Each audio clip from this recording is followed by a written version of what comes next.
चला तर आज बनवूया आपण थालीपीठ. मस्तपैकी पनीर वगैरे टाकून बनवले होते. मी आमच्यासाठी पण बनवले होते आणि किट्टूच्या टिफिनसाठी पण. आता त्याला काही ना काही नवीन नवीन द्यास लागते, तेव्हा खाते तो, नाही तर रोज रोज एकच दिलं तर खात नाही. त्याच्यात बघा मी इकडे थालीपीठ बनवत होते, तर किट्टूनं बघा काय करून ठेवलं, पूर्ण त्या टोपलीतलं लसूण फेकून दिलं आणि त्या टोपल्यासोबत असा खेळत होता.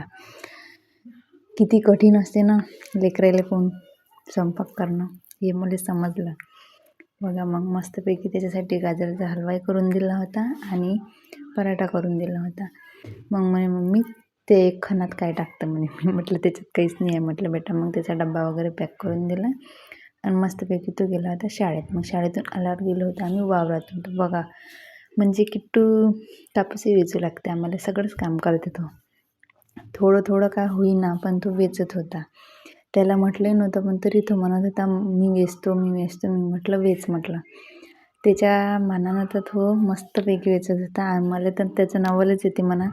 ॲक्टिव्हिटी अशा करते तो म्हणजे खूपच जास्त, आणि ॲक्टिव्हही खूपच आहे. नाही तर एखादं लेकरू शाळेतून आल्यावर म्हटलं असतं की मी घरीच राहतो, मी येत नाही, किंवा मस्तपैकी झोपून राहिला असता, घरी खेळला असता. पण नाही, तो म्हणते मी वावरात येतो. आणि आम्ही पण त्याला घरी ठेवल्यापेक्षा घेऊन आलो होतो. मग बघा तो त्या कुत्र्यासोबतही खेळत होता. तर त्याचं नाव आहे शेरू. जेव्हापासून याला डसलं तेव्हापासून त्याला आम्ही वावरात ठेवलं आणि रोज सकाळ संध्याकाळ वावरात जात असतो पोळी टाकायला. मग काय शेरू त्याच्या मागं फिरत होता. तर बघा तो आता शेरूला काय म्हणतो तर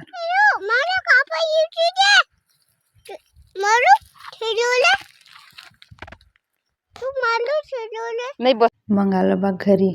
मग काय आणले होते केळं. या तुम्ही पण केळं खायला.